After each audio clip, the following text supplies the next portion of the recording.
अभी आप सुन रहे हैं सुमन मलंगिया एंटरटेनमेंट को। डीजे सुमन मलंगिया।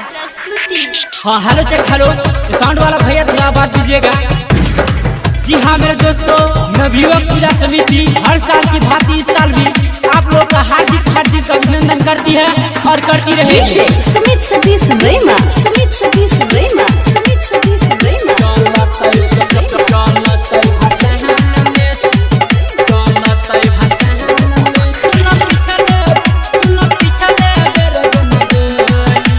अभी आप सुन रहे हैं सुमन मलंगिया एंटरटेनमेंट के माध्यम से। भाई सुना खुशी के लहर, डीजे पहिल के सबके कमर, डीजे पहिल के सबके कमर। आ गेले भाई सुना खुशी के लहर, डीजे पहिल के सबके कमर। के करो से काम नहीं छैला फुआ के टोली, चलतै भसान में,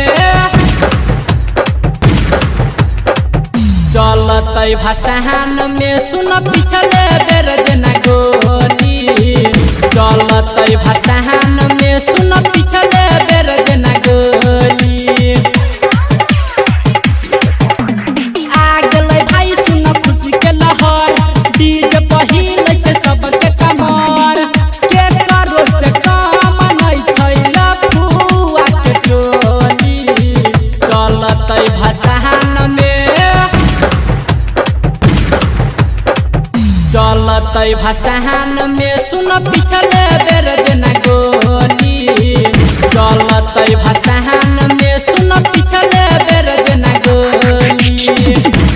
और हाँ, पूजा समिति से निवेदन है कि हमारे लफुआ टीम से हटके रहे, इस भसान में गोली चलने का संभावना है। अरे बाबा साइड हटिए, आपको पता नहीं है लफुआ टीम निकला है। आयो बाबू ऐसे क्या बोल रहे हैं, अभी हटता हूँ। डीजे समित सतीश रेमा, समित सतीश रेमा। क्या नाम है आपका? सुमन मलंगिया। सुमन मलंगिया कहाँ घर है?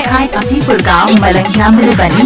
मस्ती में मगन सब गाबै छै भजन, सब ओकर दीवाना हो। मत झूम धड़का खाली छूट पड़का, मस्ती में जवाना हो, मस्ती में जवाना हो। मस्ती में मगन सब गाबै छै भजन, सब ओकर दीवाना हो। मत झूम धड़का खाली छूट पड़का, मस्ती में जवाना हो। के करो से काम नहीं छै वासुदेवपुर के टोली, चलतै भसान में,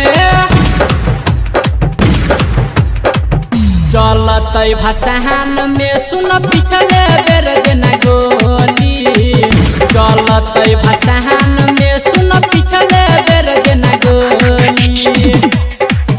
डीजे वाला भाई थोड़ा बेस बढ़ाओ, बेस कम कर रहा है, यहाँ पर डांस चलेगा। और बजाइए प्लानेट म्यूजिक का गाना रमन जी यादव का। अरे बाबू रमन जी के गाना बजाओ, बड़ा निमन लगता है सुनना ना। डीजे समित सतीश रेमा, समित सतीश रेमा, समित सतीश। आप सुन रहे हैं प्लानेट म्यूजिक की शानदार प्रस्तुति, शानदार प्रस्तुति। सुमन मलंगिया। सुमन मलंगिया रंग गुलाल महचेन धमाल सब सहजल पगरिया में। भेल सोहना दीवाना गावे रमन जी गाना, आए पूरा नगरिया में, पूरा नगरिया में। पूरे रंग गुलाल महचेन धमाल सब सहजल पगरिया में। भेल सोहना दीवाना गावे रमन जी गाना, आए पूरा नगरिया में। डीजे अभिराज के छोई निकलल आई करोली, चलतै भसान में,